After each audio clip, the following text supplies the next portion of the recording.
Bismillahirrahmanirrahim. Assalamualaikum warahmatullahi wabarakatuh. Waalaikumsalam. Puji syukur kehadirat Allah Subhanahu wa Ta'ala, Tuhan semesta alam yang telah melimpahkan kepada kita semua nikmatnya, nikmat iman, nikmat Islam, dan juga nikmat ihsan. Sehingga syukur alhamdulillah pada kesempatan kali ini kita kembali diberikan nikmat untuk hidup kembali, yang tentunya tujuannya adalah agar kita bisa memperbaiki segala amal ibadah kita dengan lebih sempurna. Dan tak lupa juga salawat serta salam adalah senantiasa kita haturkan kehadiran Nabi besar kita, Nabi akhir zaman, Nabi Muhammad SAW. Pemirsa televisi Muhammadiyah dimanapun Anda berada, apa kabarnya Anda? Semoga senantiasa dalam keadaan sehat walafiat. Ya tentunya jika ada di antara Anda yang saat ini sedang menikmati nikmat sakit, semoga segera Allah berikan kembali kesehatan sehingga dapat kembali beraktivitas seperti biasanya. Dan tentunya senang sekali saya Irmalia Septiana dapat menyapa Anda pemirsa dalam program Inspirasi Sukses bersama Kausar Manajemen. Ya, pemirsa, senang sekali Inspirasi Sukses kembali hadir untuk Anda yang tentunya akan memberikan motivasi dan juga semangat kepada Anda semua pemirsa melalui pembicara kita yang sudah tidak asing lagi tentunya, yakni Kang Edvan Kausar, seorang motivator nasional yang juga founder dari Kausar Manajemen. Assalamualaikum warahmatullahi wabarakatuh. Waalaikumsalam warahmatullahi wabarakatuh. Sehat tak kurang satu apapun Kang Edvan? Sehat, alhamdulillah. Alhamdulillah. Berbagi terus ini nggak sampai capek Kang Edvan? Justru semakin berbagi semakin bahagia. Oh, semakin berbagi semakin bahagia. Ini prinsip hidup Kang Edvan ya. Jadi harus semakin banyak yang dikeluarkan, itu jadi bahagia juga untuk Kang Edvan. Betul, dengan keyakinan sekali akan berbalik lagi kepada kita dengan tapi dengan wujud yang tidak sama. Jadi berubah. Entah itu rezeki, kebahagiaan, dan lain-lain. Nah, luar biasa sekali. Jadi kalau kita melihat Kang Edvan saat ini bahagia, mungkin karena amalan yang dilakukan pada hari-hari yang lalu, ataupun berbagi tema-tema yang telah kemarin kita bahas juga. Amin, jadi sekarang malah semakin semangat, bukannya malah semakin lemes gitu ya Kang Edvan ya. Dan pemirsa, kali ini bintang tamu kita adalah seorang perempuan cantik. Nah, jarang-jarang kan pemirsa kita kedatangan bintang tamu perempuan. Kang Edvan biasanya bawa teman laki-laki terus ya. Kali ini saya ada temannya dan Kang Edvan sendiri. Dan kali ini bintang tamu kita adalah Kilan Umara. Assalamualaikum warahmatullahi wabarakatuh. Waalaikumsalam warahmatullahi wabarakatuh. Perempuan cantik dan soleha ini adalah Kilan Umara. Beliau adalah seorang public speaker muda yang sukses. Ini membuktikan bahwasanya Kang Edvan juga bisa memberikan motivasi. Ini jangan-jangan satu komunitas juga deh sama Kang Edvan ya. Ya, Kilan ini adalah pembicara juga dari Kausar Manajemen. Luar biasa sekali pemirsa. Jadi kalau nggak salah lagi kalau untuk Anda yang ingin juga menjadi seorang pembicara, untuk Anda yang ingin menjadi seseorang yang mampu untuk berbicara di depan umum, karena kadang-kadang kita kalau di kamar mandi suaranya lantang. Ada orang sedikit langsung diem. Semakin banyak semakin diem. Semakin banyak tidur kayaknya ya. Udah nggak bisa berbicara lagi saking takutnya ataupun grogi gitu ya. Betul. Kang Edvan. Nah, masuk Kausar Manajemen ya, insya Allah nanti akan dipandu dan dibimbing nanti bisa belajar dari Kilan nih. Bisa belajar. Berarti di segmen ini nanti kita minta Mbak Kilan juga untuk memberikan sharing ya. Oke, siap ya Mbak Kilan ya. Siap insya Allah. Dan pemirsa, untuk Anda yang juga tertarik untuk menjadi seorang public speaker, bisa terus menyaksikan program ini dari awal tentunya sampai dengan akhir nanti. Nah, kali ini kita akan bahas tentang speak to influence, karena banyak memang kita berbicara, sepertinya bicara ini dari umur usia balita sudah bisa bicara. Anak-anak pun bisa bicara begitu, tapi banyak di antara kita kenapa ada yang orang bicara kita dengerin, atau ada orang yang bicara malah kita tinggalin. Nah, ini Kang Edvan. Sebenarnya kenapa sih, apa yang membedakan seseorang lagi bicara ditinggalin, sama orang lagi bicara didengerin, Kang Edvan? Ya, itulah yang dinamakan seni berbicara ya. Jadi berbicara itu nggak hanya sekedar mengucap kata, melafalkan kalimat, tapi juga bagaimana kita mempengaruhi orang lain. Salah satu bukti terpengaruhnya orang lain tersebut atau tidak adalah dengan maukah dia mendengarkan kita, atau justru dia nggak mau dengerin kita. Nah, jadi ada seninya nih, dan seni itu yang bisa dipelajari. Seninya bisa dipelajari. Jadi kalau orang nggak punya bakat sekalipun, dia bisa untuk... Bisa, karena saya sendiri pun nggak punya bakat. Iya, saya orangnya pemalu, kan? Saya orangnya pemalu, kemudian nggak mau tampil, demam panggung, penakut. Serius? Langsung ya? Kalau ngomong terkadang gagap atau kesulitan melafalkan kata, jadi belibet gitu. Itu kadang terbawa sampai sekarang. Tapi nggak masalah, sepanjang kita terus mau belajar, memperbaiki diri, memperbaiki cara berbicara kita, mulai dari intonasi, artikulasi, dan lain-lain. Nanti Kilan akan berbagi hal itu. Insya Allah lama-kelamaan, seiring dengan bertambahnya jam terbang, kita akan semakin lancar berbicara dan bisa berpengaruh buat orang lain. Oke, ini kan sudah berjalan dan sudah ada pembuktian begitu ya, dan sudah artinya masyarakat pun ataupun pendengar pun sudah mulai mau mendengarkan sehingga kita mungkin ada motivasi di situ. Tapi sebelumnya, kenapa memutuskan untuk menjadi seorang pembicara? Lantaran kita nggak punya bakat, malah itu kalau sekarang mikirnya udah nyusahin aja gitu ya kan? Kenapa memilih? Jadi waktu itu sebetulnya di usia 14 tahun. Di usia 14 tahun saya mengikuti sebuah pelatihan, training motivasi, dan saya melihat betapa pembicaranya mampu menyampaikan materi dengan luar biasa. Saya terpengaruh, saya kemudian bisa menangis, saya tertawa, dan itu trainingnya 2 hari. Dan selama 2 hari itu saya merasa amat sangat bersemangat, nggak bosan, nggak boring, dan saya terus antusias. Dan di situ saya berpikir, ya Allah, kenapa dia bisa sedangkan saya tidak gitu? Apa bedanya orang tersebut dengan saya? Waktu yang Allah berikan kepada saya dan orang tersebut sama. Makanan yang dimakan pun sama karena sama-sama orang Indonesia. Tapi kenapa dia bisa begitu berbicara yang luar biasa sedangkan saya pada waktu itu pemalu. Demam panggung, selalu menolak untuk tampil dan sebagainya. Sampai akhirnya saya punya keyakinan, ya Allah, kalau dia bisa, kenapa saya tidak? Saya harus bisa. Saya akan belajar mulai hari ini juga. Dan kemudian tidak lama setelah itu saya buka training untuk pertama kali di usia 14 tahun. SMP. Itu saat udah bisa atau mau mencoba? Belum bisa, jadi hajar aja gitu. Anak zaman now. Iya, itu zaman now-nya udah keduluan ya. Iya, anak zaman now-nya dulu tapi. Nah, saya coba tabrak gitu ya. Saya bilang, oke, saya agak gagap, bukan gagap sih sebetulnya apa, agak kesulitan berbicara gitu ya. Kemudian pemalu, tapi saya mau buktiin sama teman-teman. Saya undang tuh teman-teman kelas, kemudian kakak kelas, adik kelas di sebuah rumah ya, mencoba pede, malu-malu juga, dan malu-maluin ujungnya. Dan kemudian saya berikan training untuk pertama kali. Sukses nggak?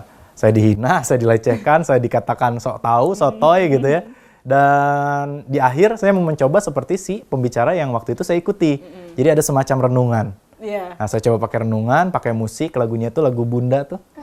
Ku buka album itu harusnya pilu nih, harusnya nih ya tujuannya. Jadi lampu saya matikan, kemudian waktu itu kita belum punya laptop, jadi pakai CPU, PC, personal computer, hingga kemudian pakai screen.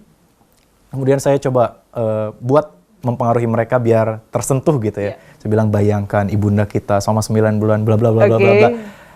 Saya berharap mereka menangis gitu ya. Tapi tiba-tiba ternyata mati listrik. Innalillahi wa inna ilaihi raji'un. Listrik mati, audionya mati, mic-nya mati, screen-nya mati, dan akhirnya tadinya saya ingin membuat mereka tertawa, ya, menangis, dan akhirnya justru bukan itu yang terjadi. Yang ada akhirnya mereka tertawa dan saya yang menangis sendirian. Oh ya Allah ya. Itu pengalaman pertama tuh di dunia public speaking. Wow, luar biasa pemirsa. Kayaknya kalau saya nggak mau tuh tempuh jalan itu gitu ya. Ataupun kita semua ini takut untuk menghadapi kegagalan gitu ya. Kita semua nggak mau mencoba karena kita takut untuk menghadapi kegagalan. Nah, apakah Kak Kilan juga memiliki pengalaman yang sama dengan Kang Ervan sebelum menjadi seorang pembicara gitu ya? Ini lebih muda lagi ya? Iya dulu sih. mulai berapa umurnya? Waktu itu sebenarnya dulu di sekolah, pas aku TK, itu ada kurikulum di mana setiap harinya kita harus maju ke depan untuk presentasi gitu. Jadi pas masuk sekolah, ada program seperti itu, aku kayak, wah, seru nih kayaknya, aku mau bawa Barbiah, mau bawa apa, mau chatting sama teman-teman. Hari pertama seru, hari kedua seru, sampai akhirnya guru yang kayak, udah Kilan stop, jangan maju lagi gitu. Jadi dari situ sih aku tahu kalau misalnya this is what I like gitu. Ketika aku berdiri, ketika aku sharing, ketika aku berbicara, I speak it from my heart. Terus ketika orang menatap itu, I feel the energy gitu. Padahal pada saat itu aku masih TKB kelas 1 SD, dan aku nggak tahu itu apa. Yang aku tahu hanyalah aku suka untuk sharing gitu. Sampai akhirnya aku diajak mama ke seminar, lebih ke workshop sih. Itu kayak tentang inner voice gitu. And at that time aku nggak ngerti inner voice apa sih, makhluk apa itu gitu kan. Katanya usianya masih berapa saat itu? Masih kelas 6 SD. Oh iyalah. Ya, kelas 6 paham SD. Iya. Terus aku kayak, itu makhluk apa? Cuman kayak dengerin aja. Sampai akhirnya pembicaranya manggil aku kayak, Kilan, denger kan tadi? Iya, denger gitu kan. Bisa nggak di-review lagi tadi aku ngomong apa aja? Terus aku kayak, hah, serius nih? Terus dia kayak, I was really afraid sih sebenarnya, takut banget karena inner voice itu apa gitu kan. Walaupun aku ngafal di otak ini orangnya ngomong apa. Akhirnya aku maju ke depan, isinya bapak-bapak ibu semua. Terus kamu usia paling muda saat itu? Iya, karena mama bawa aja gitu, kayak mama yang mau dengerin sebenarnya, aku cuma ikutin aja. Terus pas aku explain lagi, terus semua orang tuh langsung kayak diem, kayak tepuk tangan gitu kan. So I'm like, ini apa yang aku lakuin tadi ya, did I just do it gitu.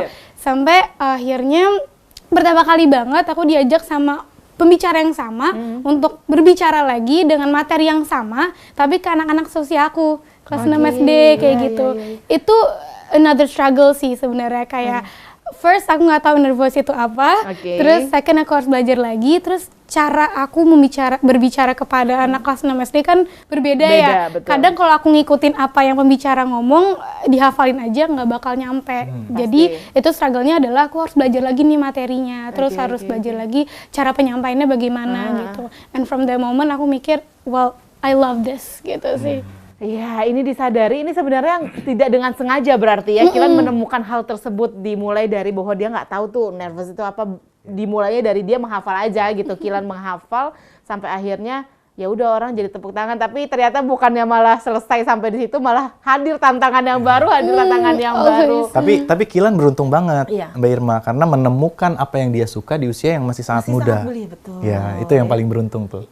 Ya, kamu senang seperti sampai dengan sekarang kamu masih terus menggeluti dunia seni bicara tersebut. Ya betul, masih.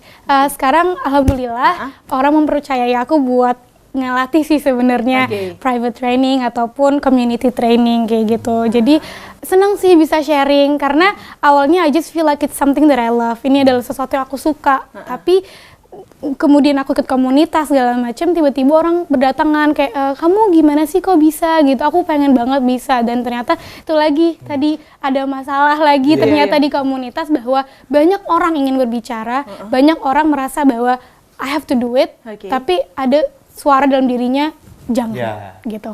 Gitu. Jadi dan mereka tuh gak butuh apapun selain orang lain yang memberitahu kalau kamu tuh bisa loh. Like believe in yourself gitu sih. Jadi pas aku ngeliat fenomena ini ternyata it's really happening. Karena dulunya aku mikir ya udahlah orang ngomong doang, kayak gitu kan. Mungkin nggak suka aja kali ngomong gitu. Tapi ternyata semua orang tuh suka ngomong, semua orang ingin berpendapat. Cuma mereka bingung atau takut untuk menyampaikan pendapat. Dan itu kamu ketahui ataupun permasalahan itu kamu ketahui karena mereka curhatlah ke kamu atau share ke kamu, atau kamu melihat saja gitu, memperhatikan kondisi sosial di sekitar awalnya sih aku ngeliat sih dari teman-teman gitu kan, kayak mereka kayak di kelas aja deh, misalnya guru nanya, ayo siapa yang mau jawab gitu kan, terus aku kayak iya jawab gitu. Padahal aku tahu teman-teman aku pinter-pinter, tapi mereka nggak mau jawab, takut ataupun aduh enggak takut dibilang sok pinter atau kayak gimana. Dan yang kedua ya itu mereka curhat-curhat kayak nembak berani orang banget sih Kilan gitu ya. Kok Kilan berani banget padahal kamu selalu benar, atau ada kadang-kadang ada juga salahnya saat kamu mau jawab? Sebenarnya dipikirkan dulu sih, dipikirkan sebelum kita menjawab gitu, dipersiapkan dulu. Ini akan menjadi pertanyaan selanjutnya yang harus dijawab sama Kilan. Apa sih sebenarnya yang harus kita persiapkan sebelum kita berani memutuskan untuk bicara? Usai jeda berikut ini tetap di Inspirasi Sukses bersama kami. Spiritual, culture building, MC, outbound, dan storyteller. Assalamualaikum warahmatullahi wabarakatuh. Bersama founder kami, Edvan Muhammad Kausar. Kami siap membantu perusahaan Anda untuk semakin bertumbuh. Cari pembicara, hubungi kami sekarang juga.